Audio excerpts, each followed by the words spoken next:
that we have here. And then Yeah. if it grows, it grows, right? Yeah. So, we talked, the title of this live is Doing It Scared. And because it's something that both Latoya and I have talked about personally, through text messages, phone calls, sometimes voice messages, as we were transitioning and navigating through our careers. And so serving as accountability partners, but also as no bullshit partners. And this is the last time I'm going to say the S word because my husband says I say it too much. I But love that's it. really how we interact with one another. So we kind of hear each other out, kind of talk each other down off the ledge for those moments when that's necessary. And then it's like, okay, all right, well, what are you going to do about it? Or kind of here's some things that you should do about it. And a lot of those conversations too, sometimes there might be a simple text message where it's like, I'm afraid to do this. Or I remember, Latoya, maybe a month or so ago, I was just telling you, like, I'm in a rut. Like, I feel like I should be doing more. I feel like I'm discouraged. And you just really had the right words to kind of talk me through that period, that point, but without going easy on me. So it was like, you could do this. Have you done that? Have you looked at this? So I appreciate that about our relationship. And when Latoya and I talked about doing this, we really wanted it to be like an organic conversation, not super scripted. We wanted it to be like you guys having an opportunity listening into our deepest and darkest, most personal thoughts. Because that's what fear is all about. Yeah. Not to mention, we both work all day long, and I stopped. I don't know about you, Latoya, but a little after 6, and I was like, I'm too exhausted for pretense. Yeah. So I'm Yeah. too exhausted for filters, and people Yeah. gonna get whatever You don't whatever get I it. have left, Yes. right? Yes. This real Um, conversation. That's what y'all gonna get. Yeah. And so we do have a couple of questions that we prepare for each other because they're things that we want to make sure like we hit on as we talk about it. But we want to make sure we leave time to for you guys to ask questions, get personal. Latoya, I don't know about you, but I'm definitely at a stage in my life where I'm willing to be more vulnerable and Absolutely. open. And Yes. I feel like that's critical to taking a big leap is just really getting to a space where you're open, but then also not caring as much about what people think. How about Absolutely. you? Absolutely. And listen, I know we're on the internet, but for me, this is a safe space, right? So there's no Mhm. questions that are, out of bounds, in my opinion. So yeah, we're gonna keep it all the way real with y'all. Yeah. Yeah. So, and oh, just a little backstory. Latoya and I guess we've been friends for maybe 4 or so years now. We met through work. We worked Yeah. at the same Yeah. company. Neither of us are there anymore. Hmm. Um, but Latoya, for me, it was like one of those people who I met, and then instantly I knew we were going to be cool. I Yes. knew you would be someone who would be in my life for a minute. Yeah, but I think it's important to share too that when we met, it wasn't just, oh, we worked together, we saw each other in the hallway. We actually worked for the same company, but we didn't get a chance to connect until we went to this conference, right? That was tailored to minority leaders. So it was great that not only did Val and I connect, but it was a group of other like-minded people that had something in common, all navigating this space in corporate America as Black leaders and with high potential to do more. And like Val said, it was just it was good to just connect, like just to have that safe space because we need it, right? Like sometimes we're in meetings or navigating this space and you can feel by yourself, but to be able to text you or call you or some of the others from our group that most have all gone on to do other things, whether being promoted or at new organizations, but we all pretty much stay connected, so that's pretty cool. Yeah, shout out to our ELC squad. ELC, woo-hoo. Yeah. Do we have any of our ELC peeps in here? I'm not sure if any of them were able to jump on, but that I think it'd I'm be sure. good even for introductions because I'm seeing some names that are new to me, and I'm sure with my audience that have joined in, I would love for them to get to know a little bit about you. So maybe quick introductions. Is that Yeah. cool? All Yep. right. So Valerie Williams, I'm a licensed psychotherapist, a coach, and a strategist. So my background is psychology, mental health, but also communication. So I spent 20 years in corporate, working for a number of different organizations in corporate communications, anything from public relations to crisis management, internal communications, and up until almost a year ago to date, Like I grew up in corporate, spent my whole life there, and transitioned last year full time into to focus on psychology and mental health primarily, but also communications is it's a part of my soul. It's what I love to do. So in my practice, I do consultancy, working with organizations and individuals around communication strategy and messaging, a lot of work around diversity, equity, and inclusion, which is super important right now, brand building, things along those lines. And in my counseling practice, I see clients. I counsel clients, individuals, couples, families. That's me in a nutshell. I was going to say 3 boys. I have my husband, Darren, and my 2 guys, Isaiah and Cameron, Oh. and my puppy, London. Your puppy, London. He's the other chick in the house. We holding it down. Y'all holding it down. Well, I am Latoya Baldwin. I have spent my entire career growing up in the corporate America space. And so human resource leader, I've done that for the past 10 years. I'll take you back. So 13 years ago, I kind of entered corporate America, right, out of school, and had the opportunity to really build my career. In working for large corporations, I really found my passion in aligning people strategies to business solutions. And I started out in operations and quickly realized that the need for me and my passion was in human resources. So I serve in the capacity of human resource director for a large Fortune 5 company. So that's what I do by day. And then I think we're going to talk about my space and some of the things I've jumped into here this year. But when I'm not working, I have a 5-year-old that I often say is going on 15. So there's a lot of sass right now. The next few years are going to get very interesting, but you guys will see on my social media channel, I'll feature her quite a bit, but Taylor Grace keeps me pretty busy. So that's a little bit about me. I'm still waiting for her YouTube channel. I'm going to be the first one to subscribe. Let her tell it. She has one. And so I let her record herself, and I'll go back and look at her videos. They're pretty funny, but yeah. So let's start with the first question. And that was just around taking a leap, because we both, like I said, took a leap, stepped out on faith and fear. So you want to start, Latoya, just talking about what you did and how you did it and why in your journey to date? Yeah. So few things as I started to think about the leap I took this year.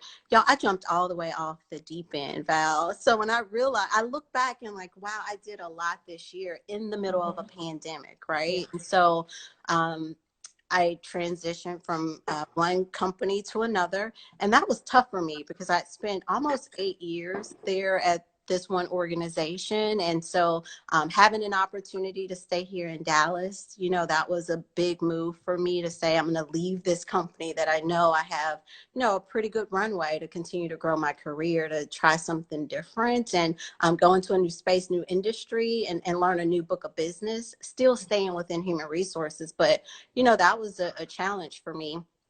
The other thing that I did as well, right? I launched my blog in September, new space. I love the blogging community. It's great. It's been fun. I'm learning a lot.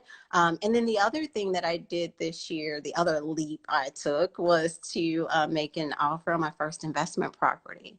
And I did that. It was over 1,100 miles away. You know, I did some research. It didn't pan out, but since we're keeping it real, I thought I'd put it out here as well that, you know, I stepped out there and said, you know, this is something I want to do. Again, the offer fell through, right? So the appraisal amount didn't come out where I needed it to be. So I backed out of that situation, but it's something still on my radar. But those are 3 big leaps that I took this year, and I was scared with all of them.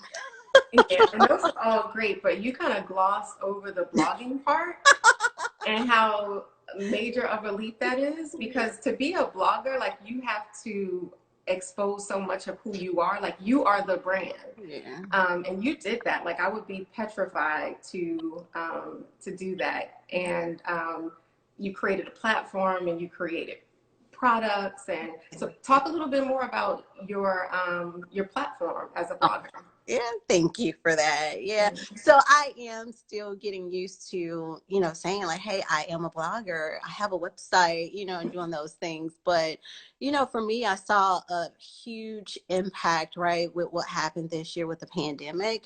Not just with the loss of life, which is huge, but I saw an impact in the labor market, right? And people losing their jobs. And shout out to my mom. I think she's still on here too. My mom's in Tennessee, y'all, and people were getting laid off at her job. And she's like, listen, here's my dollar cell phone number. She's in HR. Call her. She'll help you. And so I was taking phone calls from people and just trying to help them navigate this space. And so I just thought, how about I create a platform, right? I have a firm belief that whom much is given, much is, required. And so just creating a space where I could sow into my community, give resources, right? As you can probably attest to in corporate America, you find that sometimes these gems aren't always passed down, right? Especially to people that look like us. And so as I'm in these spaces, I'm navigating, I'm learning, I'm trying to share that out, right? So I try to create a routine where I'm posting on my blog, but sharing things like, key ingredients to your resume, right? Like how to ace your first 90 days in role, those types of things that are mainly career. I find that I post a lot more career stuff than lifestyle and motherhood, but I'm figuring it out. But yeah, that's pretty much my platform. Yeah, and that's awesome because we people of color, we don't generally get that guidance and that coaching. So for you to be kind of giving that away is awesome. And guys, it's good to have a friend in human resources because she has gotten me out of trouble. I know when you're kind of navigating different challenges in corporate, you might first go the emotional route. And so that was another way that I relied on Latoya when we were in a corporate space, is just like talk me off the ledge. And she would just have such a level-headed, solutions-focused perspective as far as, other people you might call and they just go wind you right on up. And before you know what you're doing and saying some things that might be hard to take back. So I totally depended on you and respected you as an HR professional. So I'm just excited that you're in this space now, kind of expanding the thing that you're passionate about and what you love to do. Oh, thank you for that. I appreciate it.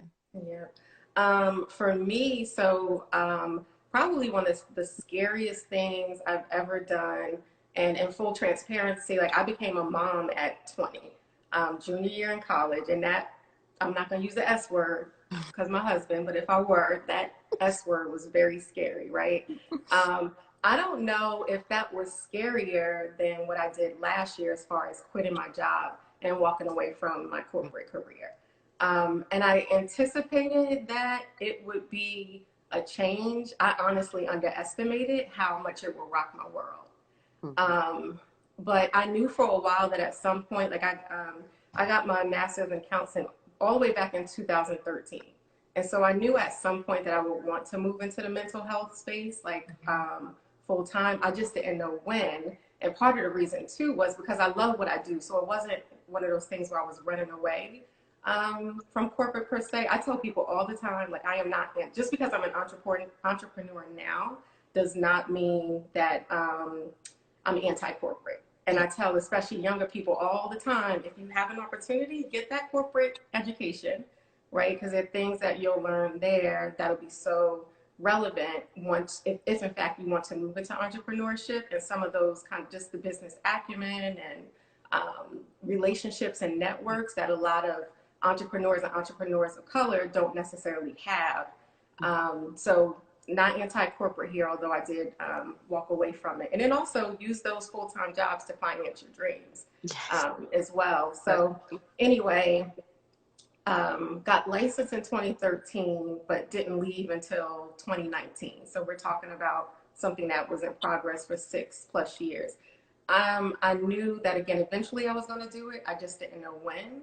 And I know that what kept me from making the decision was just fear. I was scared as hell because the idea of moving away from something that I knew and enjoyed to move closer to what I felt like I was genuinely called to do was very, very scary. So last year around this time, November 1st to be exact, was my last day in corporate. I remember. And since then, I've launched or relaunched my private practice. I actually started a private practice part-time while I was still full-time in corporate. I'm crazy. I did that around 2015. And I did it for a couple years until I got to the point where I was literally drowning, and too prideful to say, like, this is overwhelming, I can't do it anymore, until when life just happened and I had to make a choice to close my practice and kind of shift gears and focus more on the corporate side, until 2019. So when I closed the practice in 2015, I said to myself that when I came back to it,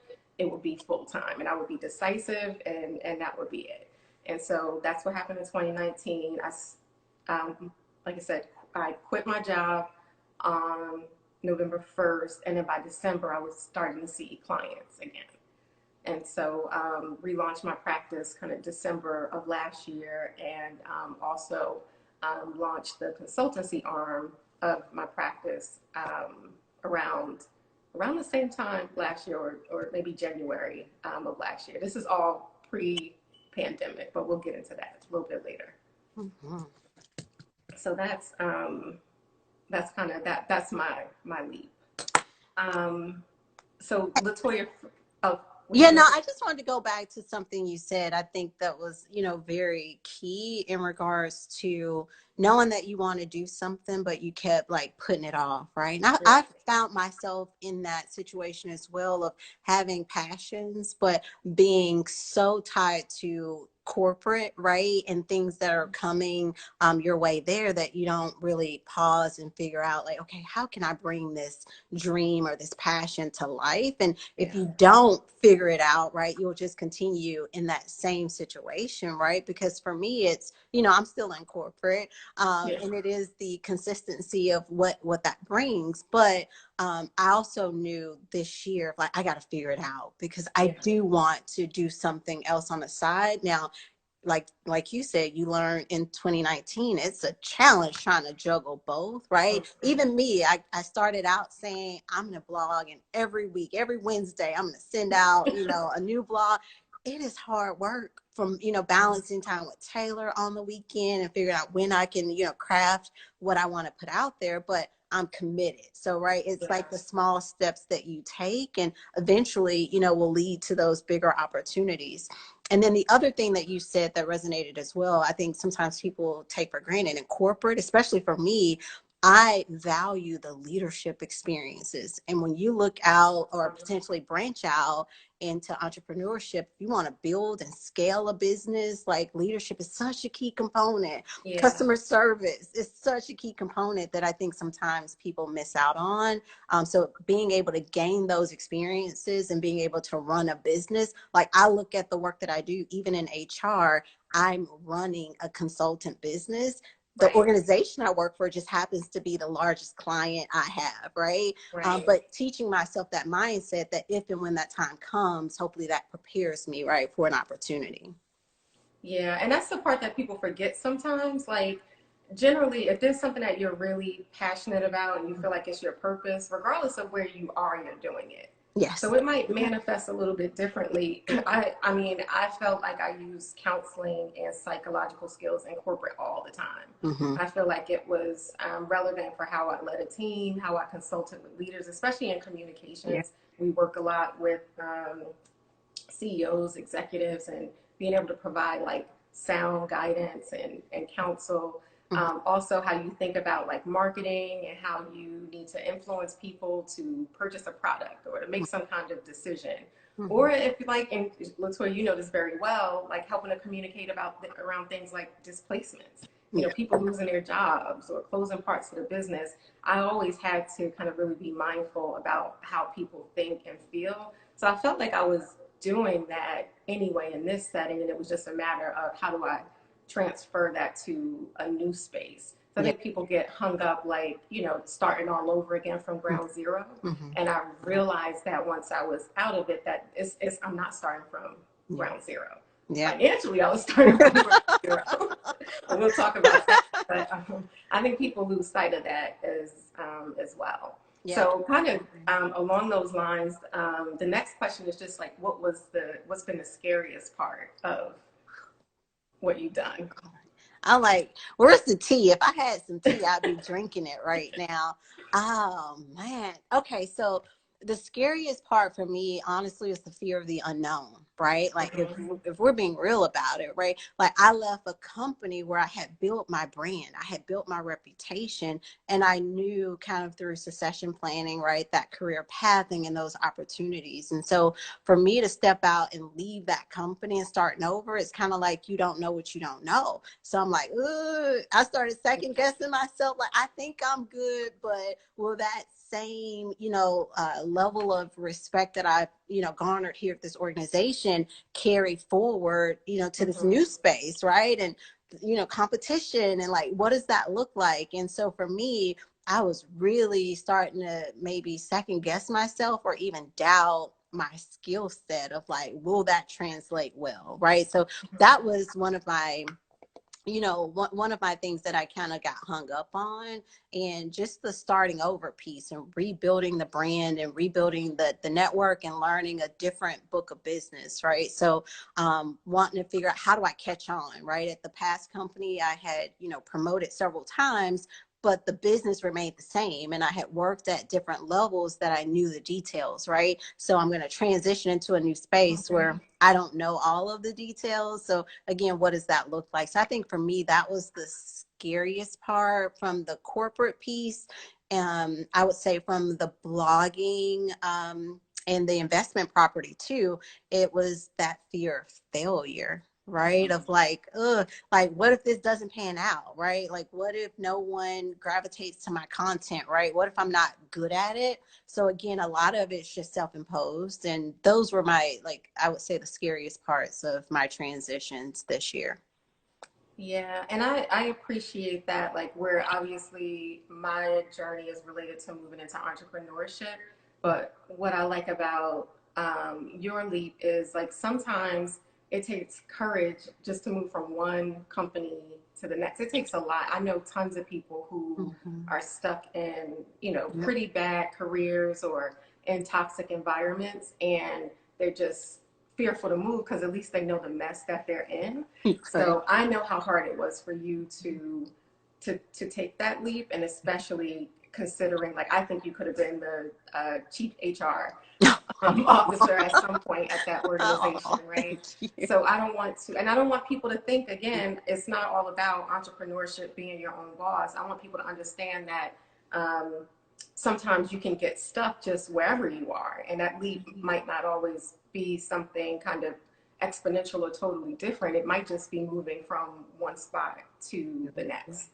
You're absolutely For me, the scariest part was really so two things.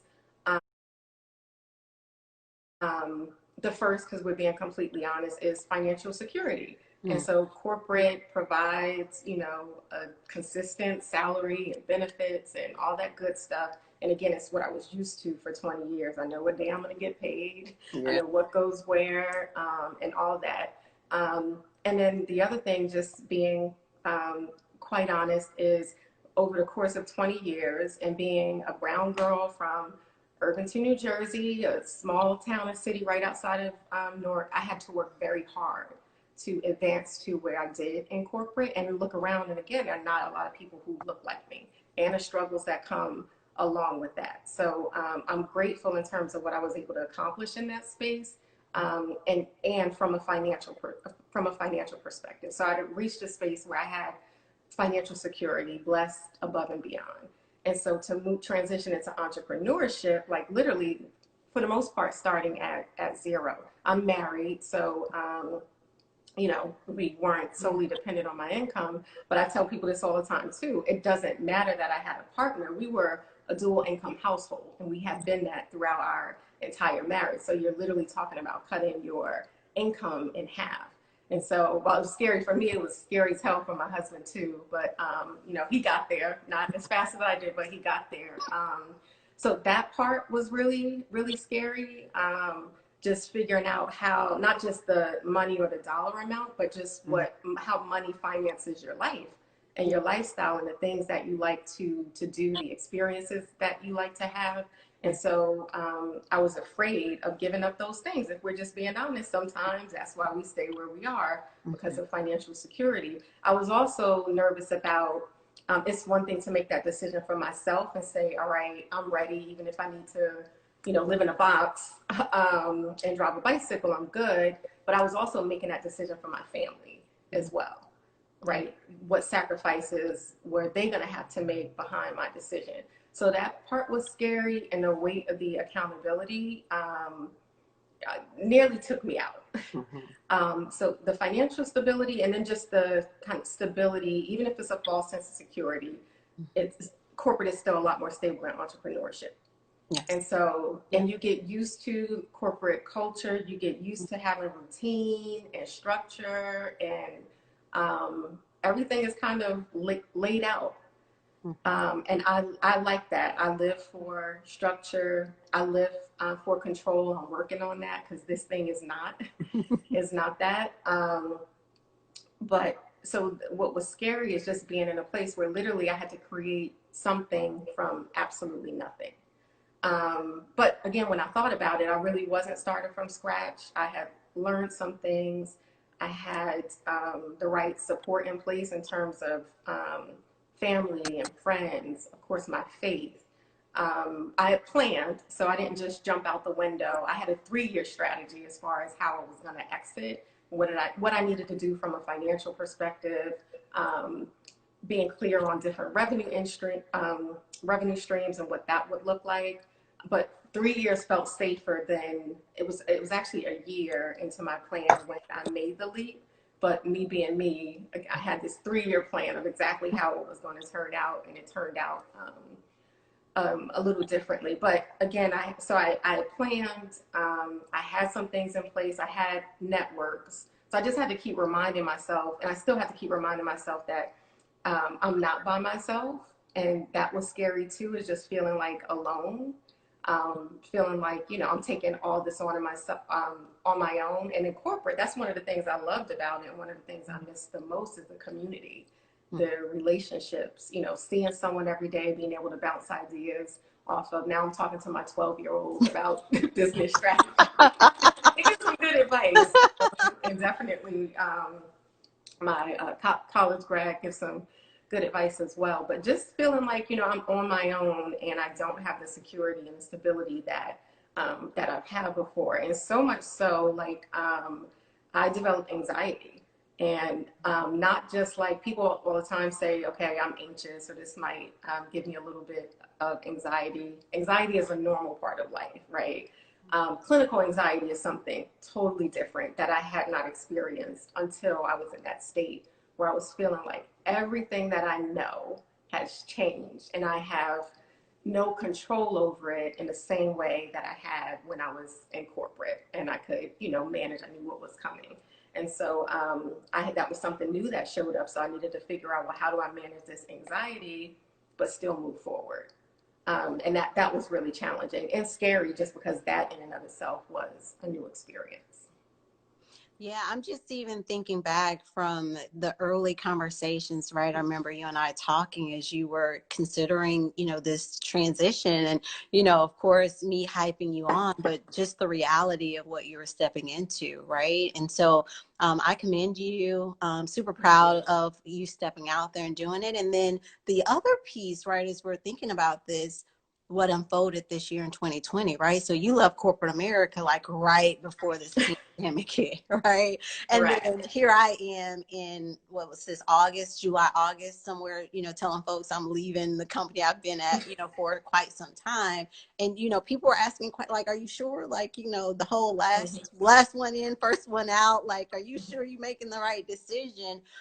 So, these are, big life decisions, and are definitely scary, but felt confident, one, in myself, like reviewing the options and doing my research and making sure that, I'm putting myself in the best possible situation. Yeah. And again, I just recall the early conversations that I had with you as you were navigating this space, with all confidence that you were doing the research and you were preparing yourself and your family for this journey.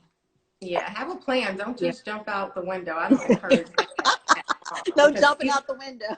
Yeah, even with the plan, like I said, I literally developed anxiety. So, you know, having a plan is important. I don't encourage anyone to wake up one day and quit. Yes, I agree. I agree, because that's an emotional reaction in most cases, right? Yeah. You haven't thought through that. You haven't prepared yourself financially, mentally, right? So you want to be very mindful of that. You also want to Mhm. leave on good terms. Let me put Absolutely. my HR hat on, right? Like, you want to Absolutely. make Can I come sure. back if I need to? I know, right? I know, right? It may be challenging. Some days you might just want to be like, listen, I'm out, juice it. Mhm. Mhm. But, the reality of it is you want to make sure that you're setting yourself up for success. Yeah. Yeah. Yeah. So maybe can we talk about, I know we talked about the scariest part, right? What has been like your biggest lesson that you've learned in this process?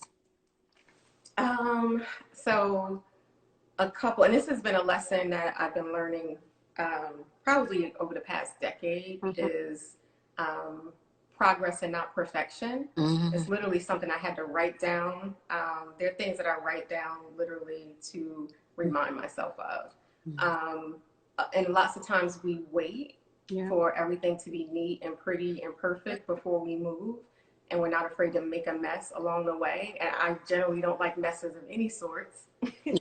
um, but just being comfortable with like it's okay to make a mistake. Mm-hmm. It's okay to put something out there. Like um, my oldest son, he his degree is in like digital media, film, television. So I always ask him when I have ideas about like social media and Instagram and I'm like, I'm rolling out this new program and I'm working on a social media strategy. I'm like, I'm probably overthinking it. And he's like, you are. And I'm like, well, I want to get your advice on it. And he's like, Mom, right now you need to take advantage of the fact that you only got like 2 followers.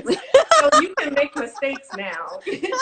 And I'm like, thanks, son. But it's true. So I'll get caught up on like the finished product and what I Mm-hmm. want, the Yeah. standard of excellence, and then end up, and this is probably true for a lot of us, not getting anything done Yeah. because you're waiting for it to, be pretty and perfect. So that's been my biggest lesson, and not only just in this journey, but just in life and how we deal with people and relate to each other. Sometimes we have expectations around how people should behave or how we run our house, how we parent, and just perfection is exhausting, or Yeah. trying to achieve perfection is exhausting. Um, so that's been one of the biggest lessons. Faith has been the predominant lesson. And it was an exercise and lesson in faith that even got me to the point where I could be decisive about leaving. But moving into such a new space, taking such a big leap, like you have to lean on your faith if in fact you're a spiritual person. Yeah. And just recalling kind of everything that's been in my bones for since I was a little child, everything that I learned. Um, and like I literally could not have navigated the past year in particular without being able to, like I said, turn to scripture, books, talk to friends openly, Yeah. ask for prayer, things along those lines. And also just trusting that like I'm not on my own, even though I feel like it, like God is always with me. And so I have to remember that too. I've learned to pray more specifically than I had in the past, because when things get a little, when you lose control, Yeah. right? What I learned is that too, I would only pray um, fervently for things that I had some control over. Mm-hmm. And this is different because I have no control, so it stretches my faith Yeah. in different ways, and Yeah. just get out of a place where I can be like, all right, I'm moving out the way and just kind of letting things unfold naturally, which is Mm-hmm. kind of inconsistent to who I am. So that's been a lesson, and then one lesson is just also leveraging your network. So even though I'm not in corporate anymore, almost any opportunity I had in this entrepreneurial space has come through an existing relationship. Mm-hmm. So again, you feel like, oh, I'm gonna work for myself and do my own thing.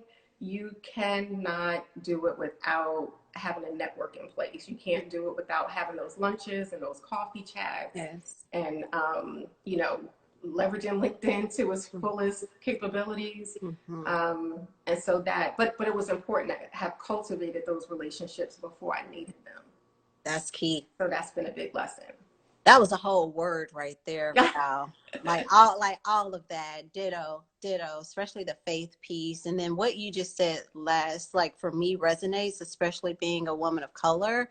Women of color, like we have to do better of like networking, supporting each other, building those relationships, right? Like you're just rooting for folks. And it's been good even in this like this blogging space and people I've interacted with or people that DM me, and it's just so much love and support, and folks are rooting for you, right? And then accepting that support, right? Sometimes I don't know Yeah. about you, but feeling like I got this and you got to shoulder it all, and we can't, right? Like you got to leverage those resources, and it's okay to ask for help, right? So I'll share, you know, from my perspective, some of my biggest lessons have been even just the title of, you know, this conversation, do it scared. Last year I was like, do what scared? What are we doing?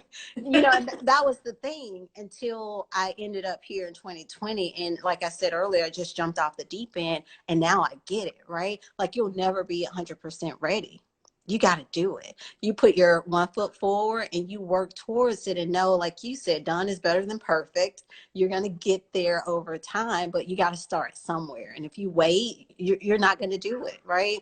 And then the other piece that I also realized, again, this has been a very internal journey for me, because I had to stop expecting things to be hard before I even gave it a try, right? Like I started telling my brain that, you know, it's going to be difficult, or, you know, it's not easy. And then it causes me to procrastinate. Like I'll put it off, right? Even things as simple as updating my website or doing some stuff there. And I'm like, oh, this is going to be a daunting task, right? And then again, I start dreading it until I actually do the work and was like, you know, it wasn't that difficult. So those are things I'm realizing to really speak that positive energy, you know, for myself, and be encouraging and being patient with myself, right? Sometimes we extend a lot of grace to everybody else, rooting for everybody else, but we're our biggest critics, right? And so I'm learning to get out my own way, to help myself be successful. So that was a big piece for me internally. And then the other piece is just authentic leadership, right? Like you started the conversation of like, hey, let's just be real. Like for me, I've learned that people appreciate, you know, when you're authentic, and they can see that. And that carries with me in my corporate space as well. I don't feel the need that, yes, I walked in at a senior director level, but I'm not coming in there as a know-it-all. I have a transferable skill set that I feel pretty confident in, but I bring people along the way and position them to help make decisions or give perspective. And I feel that there's strength in that vulnerability and being okay with saying, you know, I don't have it all figured out. So those were probably some of my bigger lessons that I've learned this year.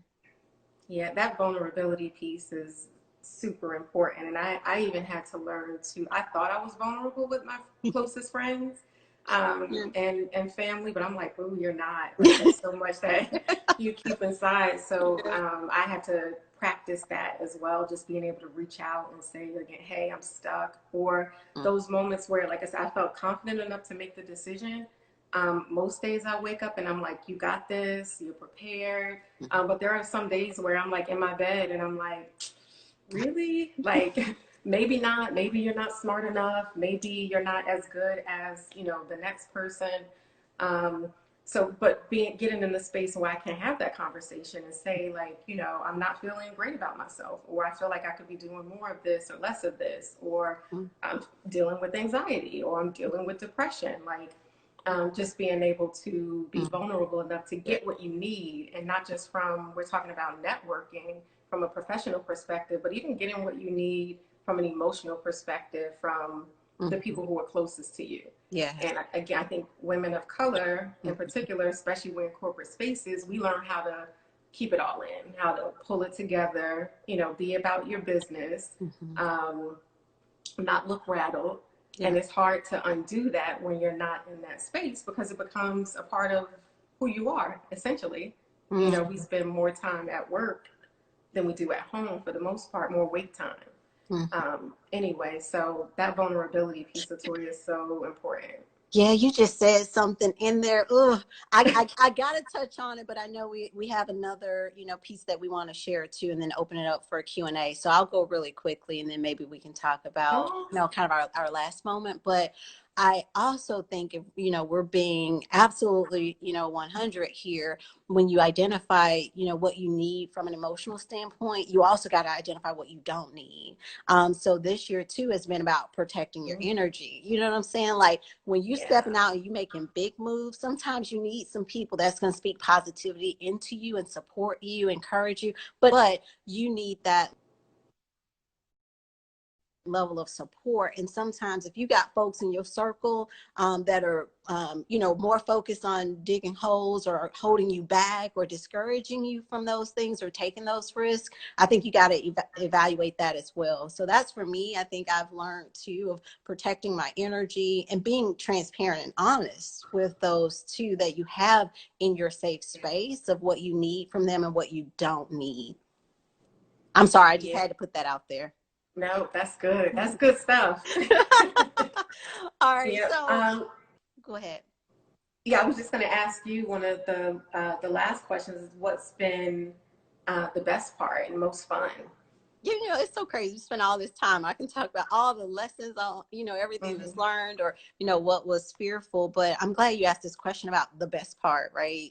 Because sometimes I think we skip over that. But for me, again, like I said, this has been an internal journey for the most part and a mindset shift for me, but overcoming fear. That's been the best part of just seeing, goals or things that I set out to do. I'm like, I did that, and just Yeah. being proud of myself, right? Like, sometimes, again, like I said before, we don't slow down to acknowledge that and recognize the work and the effort that goes into it. I'm the type of person, like, I'm, very driven. So after I do one thing, it's like, okay, what am I about to do next? But Yeah. just really being able to celebrate those successes, it's been pretty cool. And then the other piece I'll say is the support and encouragement from friends and family. Like that has been really, like, for me, probably one of the best parts of this journey, and all the new people I've met, especially as I opened up my little my Instagram. It was private at first, and so I've grown that and have all, like, internet besties and people that are always like sending me messages of encouragement, and then having the opportunity to kind of go through these and engage and inspire others and be of encouragement, right? Because our experiences are not just of our own, but a way for us to pay it forward as well. So Mm-hmm. that's been probably the best part for me, having moments like this. Yeah, that's awesome. For me, it would be, so I like what you were saying about just being proud of yourself, Mm-hmm. because sometimes we don't stop to do that either. It's like on to the next thing. Mm-hmm. And this, again, because I'm creating from nothing, I kind of celebrate every moment, big or small. Like, Mm-hmm. yay, I got new pens today. um, and it's nice. The best part, too, it's been nice for my guys to kind of see the progress and cheer me on. Even from my 12-year-old who's here with us because of the pandemic every day, he's literally getting to see all this unfold. And so he'll stop in when I'm working sometimes, like, "Oh, what are you working on?" or "Good job," or literally pat me on the back. Mm-hmm. And my oldest, as well, and my husband, they will stop at different times and let me know how proud of me they are, and that feels really good. The autonomy from an entrepreneurship perspective, that part feels Mm-hmm. great. I'm jealous. Um, and even though I'm still doing communications as part of my practice, I get to pick the types of projects that I work on, Mm-hmm. and the people that I want to work with. So that part is great. The creativity, because I feel like sometimes in corporate, even when you're leading, you have certain boundaries as far as how creative you can Mm-hmm. be. Yeah. And so I don't have those anymore. And my creative brain has always loved, was it left and right have always loved each other. So I'm happy that I get to play around a little bit more in this space, and I can make mistakes and I can control the pace. I'm happy about the fact, so like we probably won't be done here until 8:30ish or so. My day started 9ish. That tomorrow I'm probably not gonna get up out the bed until 10 o'clock. And I'm not going to guilt or shame myself about it. I'm like, and I have to remind myself too, like, you get to do that. Like, you're not on anybody's clock per se. If you don't have a meeting, go ahead and chill out, get a couple extra minutes, in bed. Or if like I forget to give myself days off. Like there was one day when my husband and my little guy had maybe Veterans Day or something like that.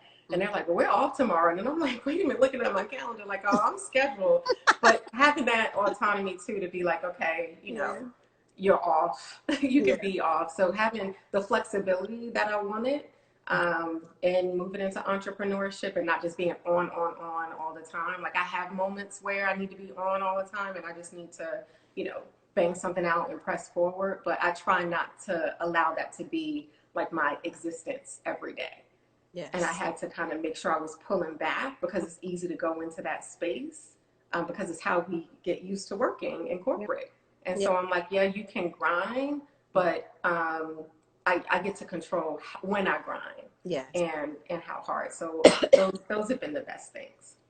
I'm jealous. The Just most fun. as you speak Sorry. about the autonomy, I'm jealous. And I even think when you did your introduction, you were being really humble, right? As you talk about your experience and the work that you do. So I got to brag on you here for a second. So, not only do you get to work, with individuals that seek you out for counseling, but you've landed some really big partnerships this year with different corporations. Like, y'all, some that I'm like jealous of, like, hey, do you get a discount? Can you get me some outfits from them? Like, you are like really building something pretty phenomenal, if I could say Thank you. so. And I'm pretty proud of you. That's awesome.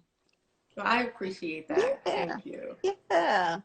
So I think that covered, some of the things that we wanted to just put out there and share with you guys. But I would love to open it up for questions, like Q&A. We can share. Like we said earlier, this is a safe space on the internet. So if you have questions, feel free to type them in. I think that there's like a question mark down there at the bottom of your screen that you can insert, throw a question out there, and we'll answer it. Don't be shy. Oh, I'm just looking through to see if there was comments as we were speaking.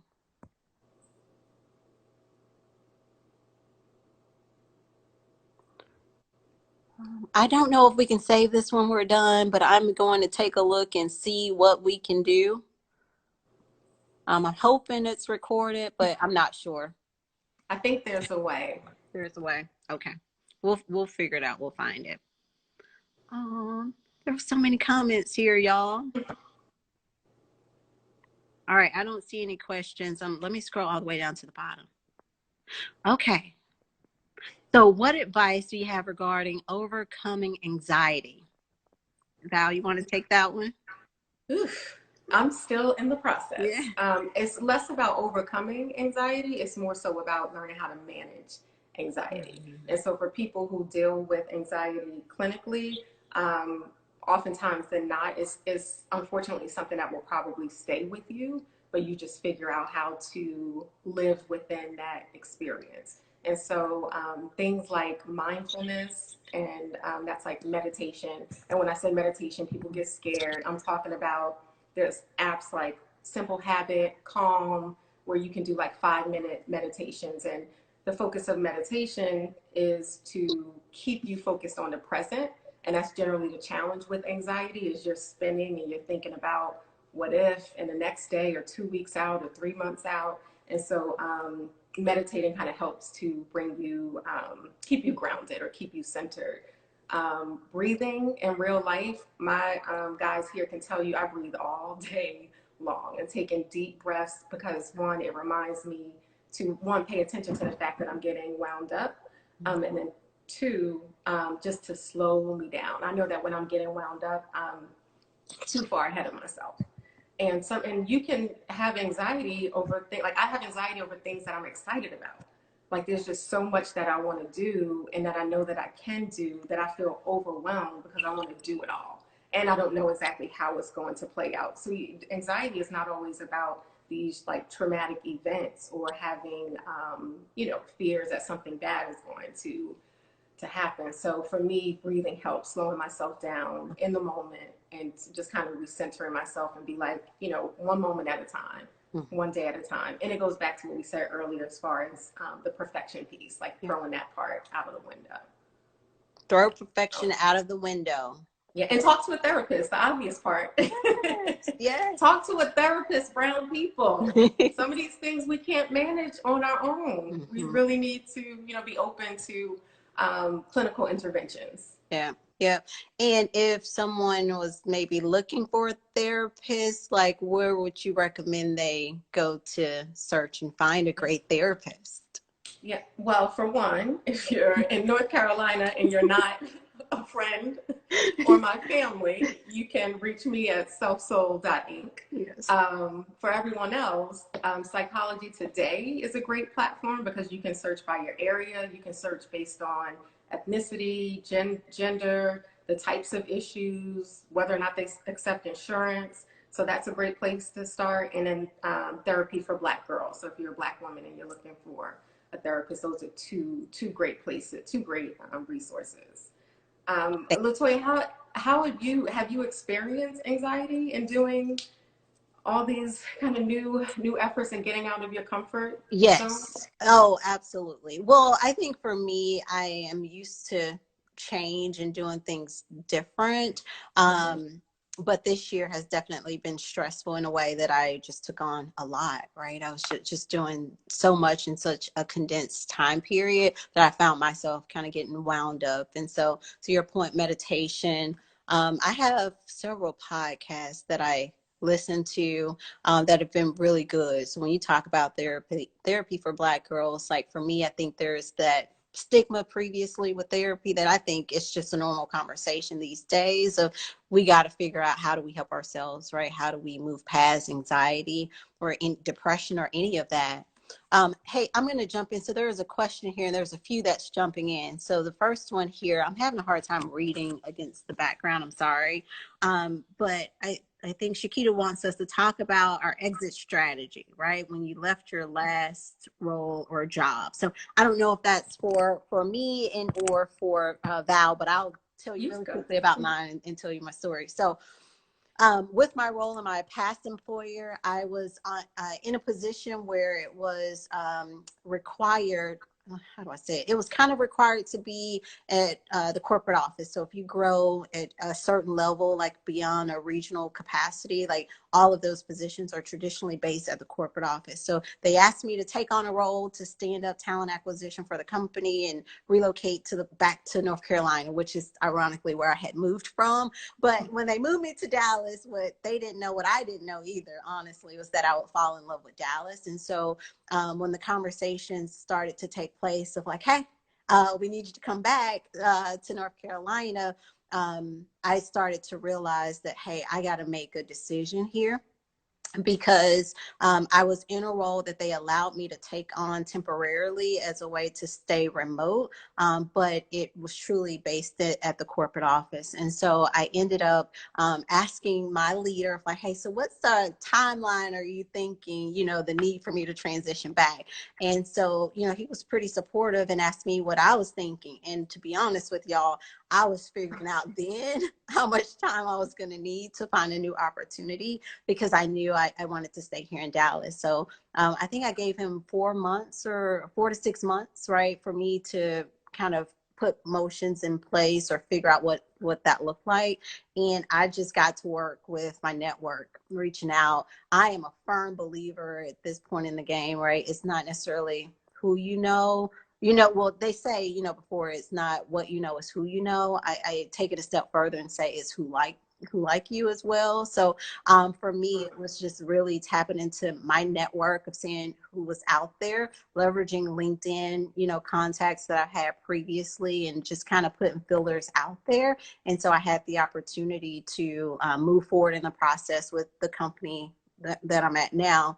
Interviewed with several different companies, but at this point, like I told y'all earlier, I was making this transition in the middle of a pandemic. So I was very particular of what I was looking for at the company or my next move, and really some stability. And so I was able to kind of map that out and gave myself that time period. So in the matter of 2 months, I was able to go back to my leader and have that conversation that, hey, this is, you know, the situation, right? And I've decided to make a personal decision for my career and my personal life to stay here in Dallas. So that was kind of my strategy of just figuring out, you know, what's my runway, what's my timeline, and then working back from that and leveraging my network to put fillers out there. Oh, I'm reading other questions too. Do you want to get to? All right. Let's see. Oh, I like this one. Many Black women are over mentored in the workplace. Please talk about seeking advocate at work. You want to take that one? I'll start, and I know you have some opinions on this. I guess it depends on how you define over mentor. I think it's more so related to the quality of the mentor. Um, and honestly, I've seen a lot of the opposite as far as Black women not having mentors or sponsors, and that being a detriment in terms of their career progression. Um, One thing that was important for me from a mentorship perspective was not only did I always have a mentor who was a more senior level Black woman who knew and understood my experience and who could provide guidance from a corporate coaching perspective, but from a hey girl perspective as well. And I tell young people this in particular all the time, and people who are just getting started in corporate, make sure you have a mentor who is not like you. So for me, instead of having a Black female, I made sure I always had a white male mentor, an older white male mentor. Yeah. One, because just being quite honest, they're in spaces sometimes where people who look like us are not. Mm-hmm. They have knowledge and information that we might not have. They have access to those networks that we don't have. And also from a male-female perspective, just keeping it 100, sometimes we can be emotionally driven, Mm-hmm. and men in corporate generally are, you know, it's easier for them to take the emotion out of it so they can provide good guidance Mm-hmm. from that perspective. So it's not about having 20 or 30 mentors or Mm-hmm. other Black women, you know, who look like you mentoring. That is important, have that person, but also look at people who are in spaces where you are not and you're trying to go. Yes. And identify mentors that way. The other thing about mentorship is you don't always have to create an invitation to say, will you be my mentor? Because sometimes people, even with the best intentions, for leaders, it can feel like more time or like an obligation. Mm-hmm. I think it's better to start just creating those relationships naturally. And like I said, whether that's a coffee chat or a lunch, in this day and age, a Zoom chat, and let the relationships grow organically. As opposed to feeling like it has to be this formal thing where you're checking a box. Do you want to be my mentor? You know, check the box, yes or no. That reminds me of those like little notes we used to send in grade school. Yeah. Will you be my girlfriend? Did that break up? I'm sorry. The only thing that I would add to that too, I think there's a difference between the mentorship and sponsorship, right? So I think, Val, you were spot on of making sure you have a non-diverse leader. Oh, sorry, guys.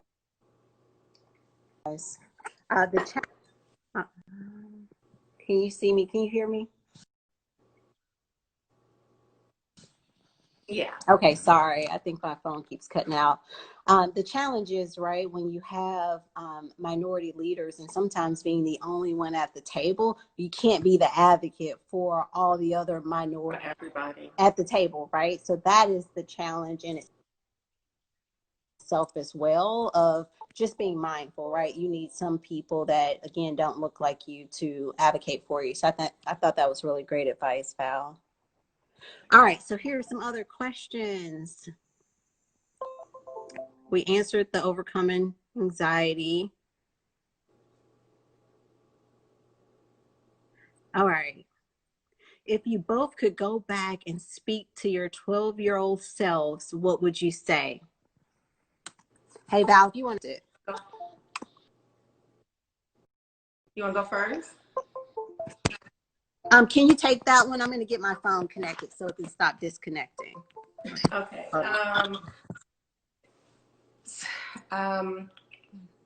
It would probably be something along the lines of like, stop worrying about what people think.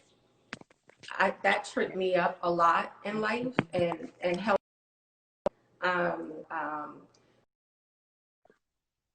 either other people's perceptions, more so judgments even than perceptions. And sometimes we won't go as far as we know we could because of what comes along with that. That could create resentment. It could create animosity. It can create the perception of, better than, things along those lines. All the things that most of us don't want to be affiliated with or attached to. So there were a lot of things that I did or didn't do because always at the back of my mind I was concerned about those judgments, or like, who does she think she is? Those kinds of things. So and that's something that I literally, not until the past, I would say 8 years or so, I started to work through that. It's just like, doing me and not caring who likes it or love it, because I know that I'm well intended. I know I care about people. I'm not going to step on anyone's toes. I'm going to remain humble. But there's a fine line between kind of humility and confidence. And I think sometimes, especially as people of color, we err on the side of humility too much. And Christians do that a lot, whereas you need to step up and just own your greatness, regardless of who cares about it. Because the things that I want to do, like, I moved into entrepreneurship not necessarily to become a millionaire. Do I think I can make good money doing what I'm doing? Absolutely. But the reality is I moved into this space because I know I could be of greater service to others. And I can't be shy about that being my intention and me being good at it. But for a long time, that, was a challenge for me, just kind of shying away and shrinking, because I was just concerned about, other people not liking or not accepting. And now I just don't care as much anymore. I know the people who love me and who have my, and it's all good. What about you? I mean, I think you just like diagnosed me. Like, I didn't even realize that as much, but you're right. I was recently having a conversation with a good friend of mine about, I think the internet, right, has posed just a different aspect to that, right? Where I'm finding a little bit of discomfort of celebrating my successes, publicly, or being, proud of myself. And I think for me, I really post things that I want it to be encouraging to others, but it's, who does she think she is, right? So that's probably, my struggle there as well. So telling myself, be you, boo, be you, it's okay. You, boo. One of my best girlfriends will always get me on that, because she would know, like, if something good happened in my life, or like if I won an award or something like that. And I would have other friends who had no idea, and she'd be like, "Girl, don't be afraid of that." So yeah, we have to get over that. It's 2021. It is 2021. I'm sorry, Val. I'm looking for my charger before my phone dies right now. This is real life, y'all. This is real life. This is my phone. I've been in meetings like literally all day. So yeah. The next question, do you have a routine? If so, do you contribute that to some of your accomplishments? I have a routine within, I have to just have rigor around what I do. I'm going to take this off the screen too. And also my challenge of, I shouldn't say it's my challenge, but my reality of being a single mom, right? Like, really pushes me to be most productive, right? During the workday, getting done what I need to get done so I can break away and have that uninterrupted time with Taylor. She's gotten older. It is definitely Taylor time. When I pick her up, it is 100%. She could care less of what's still lingering. So I have to be very productive. And I also have to, like, train, my teams, right? So as I transition to a new company, really setting that expectation out the gate, right? Like, I'm going to make sure that I get back to them. I respond in a timely manner. But that's what I'm going to do to, make sure I have that time with Taylor. And then the other routine, I will share just general practice because I think it's very helpful.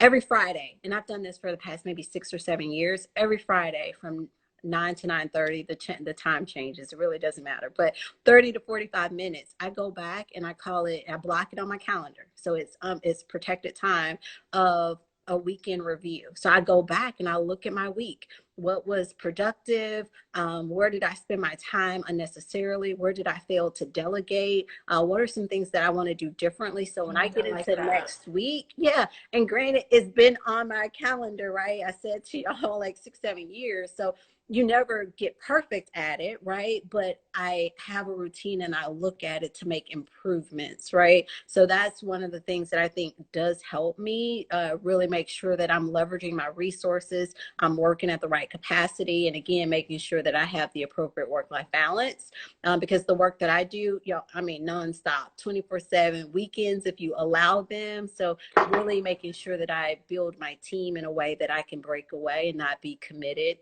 to the company all day, every day.